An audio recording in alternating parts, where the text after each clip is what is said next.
Baik, Assalamualaikum warahmatullahi wabarakatuh. Selamat malam, selamat pagi, siang, atau sore.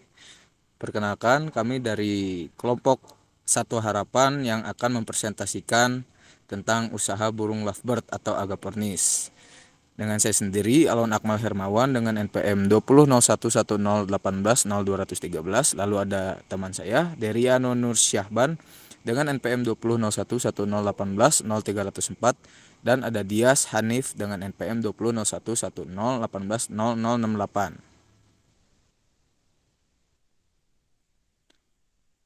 Next.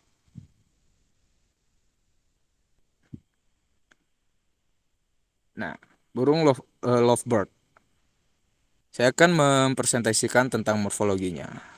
Burung lovebird atau nama latinnya Agapornis. Burung ini berukuran kecil dengan ukuran berkisar 13-17 cm dengan berat kurang lebih 40-60 gram serta memiliki ekor yang pendek dan paruh yang besar, bersifat monogami atau setia pada pasangannya dan dapat hidup hingga 10-15 tahun. Klasifikasi ilmiahnya yaitu dari Kerajaan Animalia, filumnya Chordata, kelasnya Aves, ordonya Psittaciformes, lalu ada familinya Psittacidae, lalu ada upafamilinya Psittacinae, dan bangsanya Psittaculini, dan genusnya Agapornis. Mangga Kang, lanjut. Banyak sekali ragam jenis dari burung lovebird. Berikut ada 8 burung lovebird yang sudah diketahui. Yang pertama ada black-cheeked lovebird atau Agapornis nigrigenis. Yang kedua ada peach face lovebird, Agapornis rosicolis. Lalu ada Lilian's lovebird atau Nyasa lovebird yang nama latinnya Agapornis lilinae. Lalu keempat ada Madagascar lovebird, Agapornis canus. Yang kelima ada black-winged lovebird atau Abyssinian lovebird atau nama latinnya Agapornis taranta. Yang keenam ada red face lovebird, Agapornis polarius. Yang ketujuh ada grey head lovebird atau Madagascar lovebird dengan nama latin Agapornis canus. Yang ke-8, yang terakhir, black collared lovebird atau Swinburne's lovebird dengan nama latin Agapornis swinburnianus. Next, Kang. Untuk kisaran harga lovebird di pasaran bermacam-macam dan beragam-ragam. Harga lovebird sendiri yang sudah mengalami mutasi genetik tentunya akan lebih mahal daripada dengan lovebird yang berwarna dasar atau yang belum mengalami mutasi genetik. Selain itu, ragam harga lovebird dapat ditentukan juga dari panjang suara pada burung lovebird itu ketika berkicau. Harga warna standar pada burung lovebird anakannya dibanderol dari harga 50.000 sampai 300.000 dan dewasanya 150.000 sampai 400.000. Sedangkan harga lovebird yang sudah mengalami mutasi genetik atau warna mutasi dengan anakannya dibanderol dari harga 300.000 sampai 10 juta ke atas. Lalu yang sudah dewasa 400.000 sampai 15 juta ke atas. Selain itu, dapat dilihat juga dari panjang kicauan atau suara pada burung lovebird. 10 sampai 30 detik dibanderol dari harga 500.000 sampai 1 juta. Dan yang terakhir ada 30 detik sampai 50 detik yang dibanderol dengan harga 1.200.000 sampai 5 juta. Selanjutnya akan dipresentasikan oleh teman saya. Mangga, Kang. Reproduksi ini sendiri lovebird itu dibedain, ada jenis kelamin itu ada jantan betina. Ngebedainnya itu dengan meraba kedua sumpit udang yang berada di bawah duburnya. Jika keras rapat lancip biasanya itu jantan, sedangkan burung betina sumpit udangnya lembek, lebar, dan tumpul. Selanjutnya itu burung lovebird sudah bisa dikawinkan setelah memasukin usia 7 bulan ke atas. Untuk induk lovebird sebaiknya dipilih yang sehat dan tidak cacat, yang kira-kira itu umurnya 1 tahun, karena lovebird yang sudah berumur di atas 3 tahun sudah tidak produktif lagi. Lovebird dapat bertelur antara 4 hingga 6 butir dan menetas setelah diramin 21 hingga 23 hari, dan dapat dikawinkan lagi setelah anakan keluar dari sarang kurang lebih sekitar di umuran 6-8 minggu. Seks rasio jantan dan betina lovebird itu 1:1. Selanjutnya itu manajemen pemeliharaan. Kandang pemeliharaan untuk lovebird sendiri minimal itu 81 kali 50 kali 50 cm per pasang burungnya, dan 4 tempat tengger dan piring makan, air, serta area untuk mandi. Untuk perawatan untuk perkawinan, berikan kotak sarang burung lovebird ukuran 20 kali 20 kali 20 atau 20 kali 15 kali 15 cm berbentuk rumah atau tertutup. Terus peletakan kandang, posisi kandang burung harus mendapatnya cahaya yang baik secara tidak langsung. Terus pakannya itu biasanya itu ada biji-bijian, sayur-sayuran, dan makanan tambahan. Yang pertama itu biji-bijian. Pakan lovebird sendiri biasanya itu millet putih atau millet merah, terus biji kenari, ketan hitam dengan sesuai komposisinya. Yang kisaran harga itu 16 sampai 20 ribu per kilo. Sayur-sayuran sendiri itu biasa yang diberikan untuk lovebird itu ada buah pir, buah apel, buah anggur, sayur kangkung, sayur sawi, biji jagung muda, dan sayuran lainnya juga diberikan bagus. Contohnya itu harga jagung itu 3.000 per piece. Terus buah apel itu harganya kisaran di 5.000 per piece. Terus selanjutnya itu makanan tambahan seperti jangkrik kecil atau serangga yang tidak berbahaya lainnya. Kurang lebih harganya itu 15.000 sampai 20.000 per 500 gram. Selanjutnya itu air. Pemberian air untuk lovebird sendiri hanya diberikan satu hari, hanya di pagi hari. Pergantian air minum dalam jangka satu hari ini agar menjaga kejernihan air dan kesehatan air minum tersebut agar lovebird selalu sehat. Selanjutnya itu minimal seminggu sekali sediakan tempat lain untuk burung mandi yang lebih besar.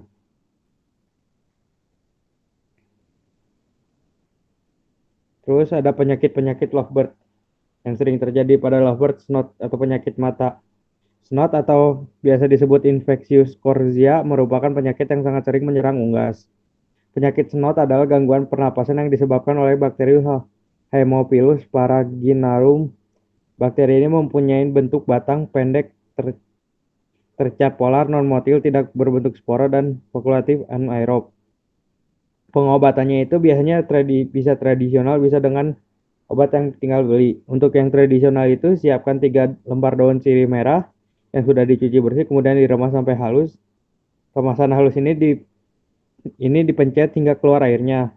Air itulah yang menjadi obat tetes mata. Terus selanjutnya itu kalau untuk obat yang beli itu biasanya ada merek obatnya anti snot yang biasa diberikan 3 kali sehari kepada matanya langsung. Terus penyakit selanjutnya itu lovebird millet. Lovebird millet bisa diartikan sebagai sebuah kondisi di mana burung mengalami penurunan berat badan secara drastis. Dalam kondisi ini dada burung sampai nyaris tidak terdapat daging, sehingga jika dipegang tampak tulang dada yang seperti nyilet atau disebut silet. Pengobatannya ini bisa dengan cara pemberian obat cacing seperti Combatrin tablet setiap hari selama 3 hari dengan dosis kurang lebih sebesar beras, atau bisa dimasukkan kepada air minum. Terus penyakit yang selanjutnya itu berak kapur. Berak kapur ini penyakit yang dikenal dengan nama Salmonellosis atau Pulorum. Penyakit ini adalah yang menyerang saluran pencernaan. Penyakit berak kapur ini bersifat menular. Bisa diobatin dengan obat sulfanix, kolerin, dan medoxil. Selanjutnya itu Lovebird ND. Lovebird ND atau penyakit teteloid merupakan virus berbahaya yang menyerang unggas burung seperti lovebird ini. Gejala seringnya itu ngodek-ngodek atau menggelengkan kepala ke samping, ke atas maupun ke bawah. Penyakit ini dapat menular, maka dari itu burung yang terjangkit harus dipisahkan atau diasingkan. Terus penyakit ini bisa diobatin dengan obat D2 atau NDV. Selanjutnya itu pemasaran. Pemasaran sendiri dan pengiriman lovebird sendiri itu ada beberapa macam. Untuk pemasaran yang kita lakuin itu bisa melalui e-commerce seperti Tokopedia, Shopee, dan Bukalapak. Selanjutnya itu selain dari e-commerce sendiri, kita bisa promosi di komunitas seperti komunitas lovebird Indonesia atau komunitas lovebird Bandung. Terus untuk pengiriman lovebird sendiri untuk pengiriman dalam provinsi atau dalam kota lebih baik menggunakan darat. Karena pengiriman menggunakan darat tidak membutuhkan surat karantina yang lebih ketat. Pengiriman lewat darat itu bisa melalui kereta seperti Karya Indah Buana. Terus kalau melalui bis itu menggunakan jasa bis Prima Jasa atau bis yang akap antar kota antar provinsi. Selanjutnya itu yang udara sendiri biasanya pengiriman untuk luar pulau bahkan luar negeri. Dan ini ada brand yaitu Multi Angkasa Solusi.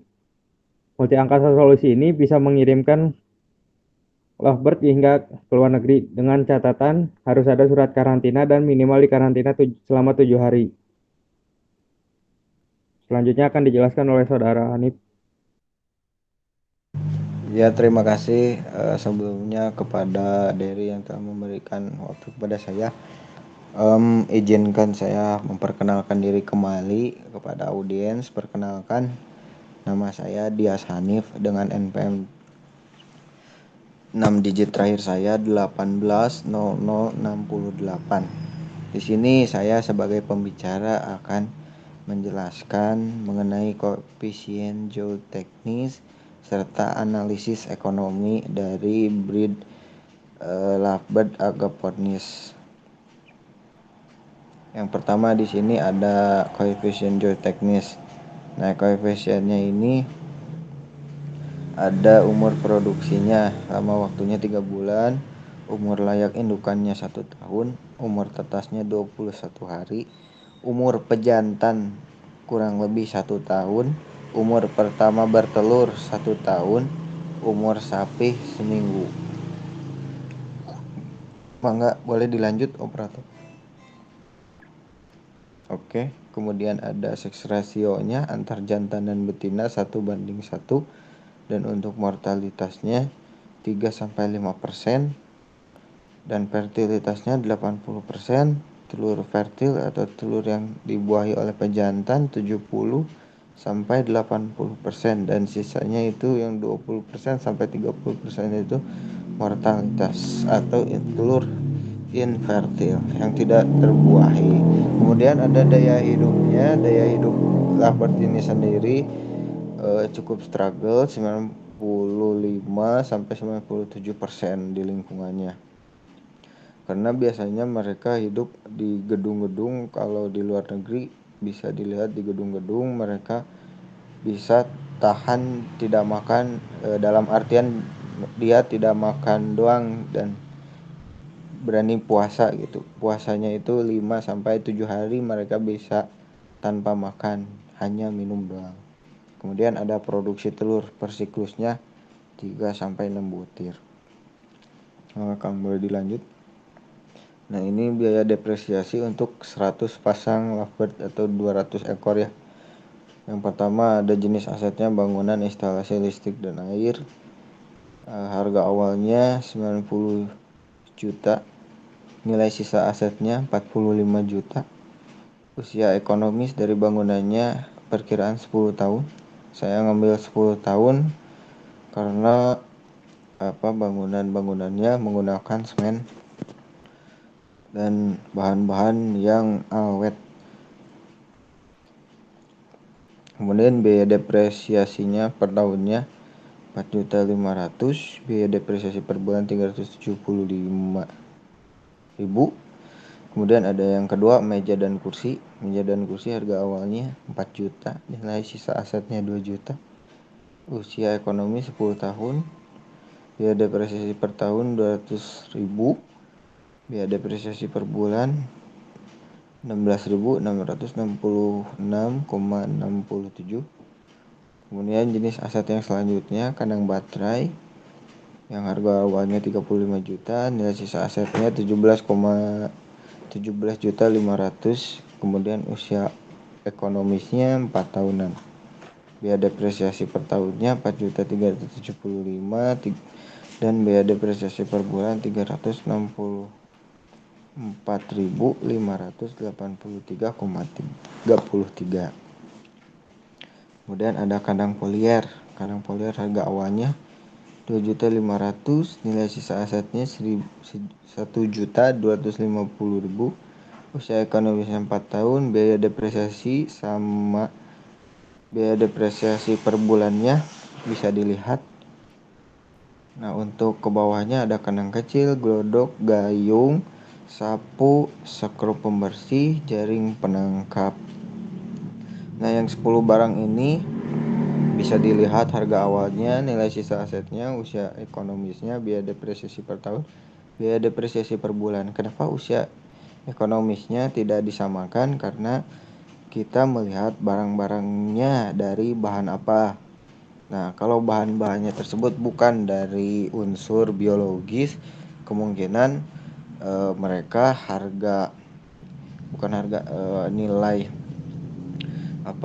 nilai usia mereka untuk rusak itu cukup lama dan awet tentunya, berbeda dengan dari bahan yang sifatnya biologis gitu. Boleh dilanjut? Nah, ini dinamika populasinya dari 100 pasang lovebird ya. Bisa dilihat yang hijau sebelah kiri itu ada lovebird jantan. Jumlahnya ada 100, lapat betinanya ada 100. Kemudian dari hitungan hari sekitar minggu ketiga mereka sudah mulai bertelur dan didapatkan telur 233 bakalan jantan dan 233 juga bakalan betina. 233 ini diambil dari rumus sebagai berikut. Rumusnya itu lapat jantan dan lapat betina dikalikan dengan umur fertilitas telur dikalikan dengan mortalitas dan dikurangi lagi dengan mortalitas telurnya lagi, dan jumlahnya 233. Terus jika ingin melihat detailnya, maka kami nanti akan mengirimkan dinamika populasinya, karena ini berupa pub atau screenshotan dari Excelnya. Nah, untuk penjualannya kami sendiri jaraknya itu 5 bulan. Jadi yang dijual itu dari kami itu bayi atau balibu, yaitu lovebird yang di bawah 5 bulan. Begitu, bisa dilihat dari April itu fertil kedua ya. Fertil kedua dan Mei ya. Nah, yang biru itu baru penjualan lovebird. Ya. Kemudian bisa ke kanan. Slide ke kanan dari Juli. Nah, itu Juli ada fertilitas lagi dari 100 ekor indukan, dari 100 pasang indukan, dan berhasil menetaskan 233 pasang balibu.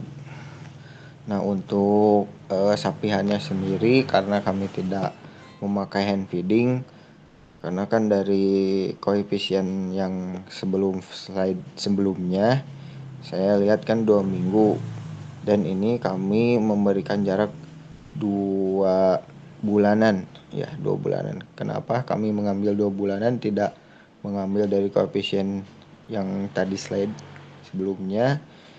Karena kami melihat jika disapih dengan indukannya asli itu, maka si anak-anaknya pun cenderung memiliki mental yang bagus dibanding dengan yang disapih 2 minggu terus kemudian hand feeding atau dilolohkan istilahnya oleh manusia atau peternaknya. Begitu. Di sini ada keterangan yang warna hijau itu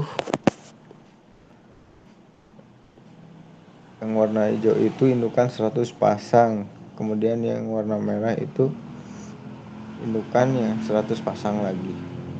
Bisa dilihat ya di presentasi kali ini.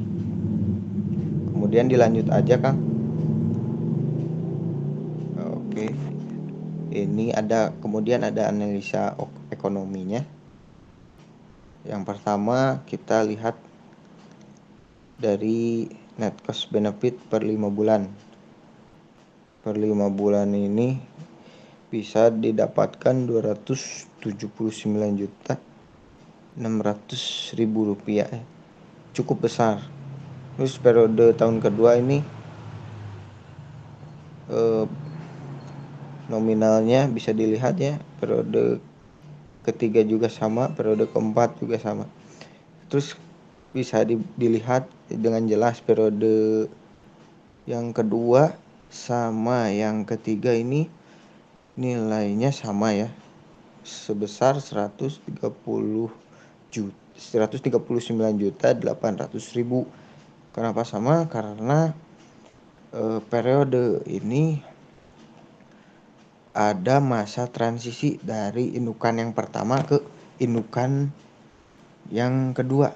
Indukan yang kedua tuh indukan yang diambil dari balibu, disisakan atau dipilih yang bagus-bagusnya dari setiap penjualan gitu. Jadi ada sortiran. Jadi ada perbedaan ya, bisa dilihat dari periode 1, periode 2 dan periode 3 dan periode 4. Transisinya itu periode 2 dan 3. Karena yang indukan ya yang awalan yang 100 pasang itu mulai ada yang bajir atau mulai ada yang mati bisa dan lain-lainnya gitu. Nah, untuk penghasilannya tahun pertama 331.050.000.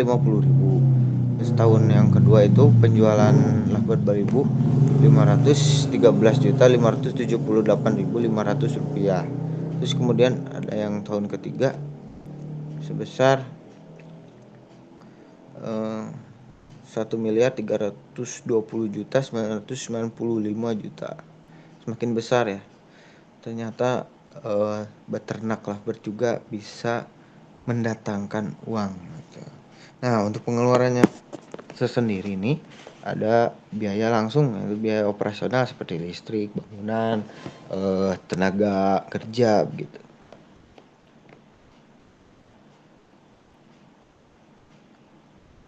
Oke.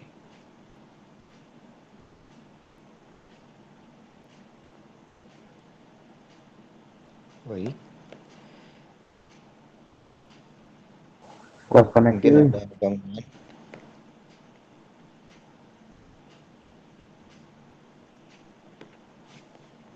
Mungkin ada gangguan dari operatornya. Dikembalikan ke Kang Dery, bagaimana Kang?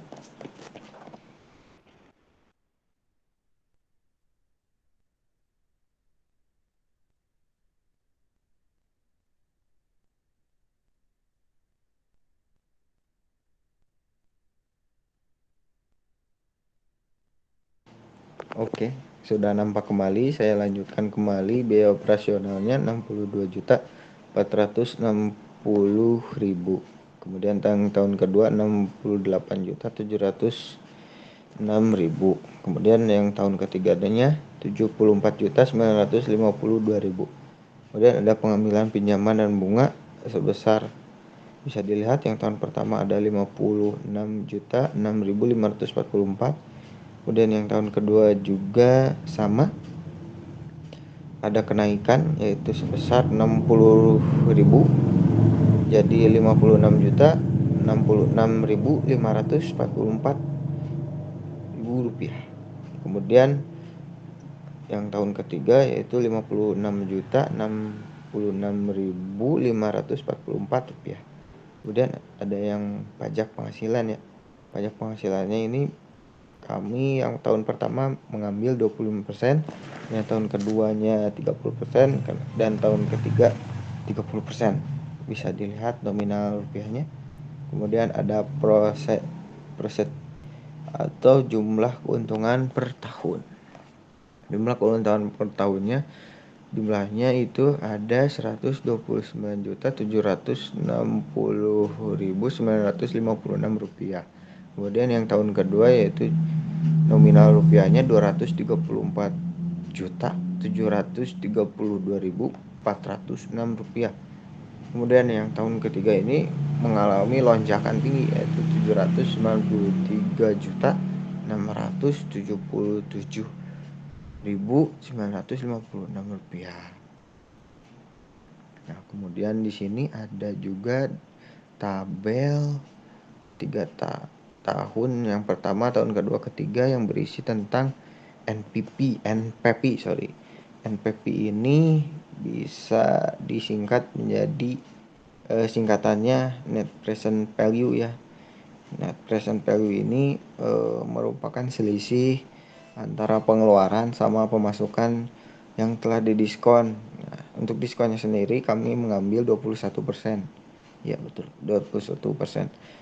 Dengan menggunakan Social Opportunity Cost of Capital sebagai diskon faktornya gitu. Atau dengan kata lain merupakan arus kas yang diperkirakan pada masa yang akan datang didiskonkan pada saat ini. Begitu. Nah, terus apa sih kegunaannya? Nah, kegunaan dari net present value ini kan salah satu fungsi keuangan. Jadi kita bisa melihat apakah kita berproduksi atau membudidayakan lovebird, breeding lovebird gitu istilahnya. Bisa dilihat tahun ke tahun ke depannya apakah ini teh rugi atau enggak atau malahan untung gitu. Selain yang tadi kegunaan itu untuk menghitung nilai pinjaman atau invest saat ini berdasarkan suku bunga tetap. Bisa dilihat ya NPP-nya, saya langsung ke jumlahnya. Kemudian DF-nya kami menggunakan 21% ya. Saya kelewat tadi. Oke. Kemudian langsung jumlahnya saja. Untuk net present value-nya berjumlah 715.478.212 rupiah. Nah, itu dijumlahkan dari tahun ke tahun. Dari tahun pertama sampai tahun ketiga pemeliharaan lovebird. Sekian yang bisa saya sampaikan. Dikembalikan ke operator. Kang Dery, mangga. Terima kasih, Kang. Ya, selanjutnya ini daftar pustaka bisa dilihat seperti yang tertera di layar, yang sumber-sumber yang kita ambil. Terus selanjutnya cukup sekian yang bisa kita presentasikan. Kami memohon maaf bila banyak kesalahan dan perkataan yang kurang cocok. Sekian dan terima kasih.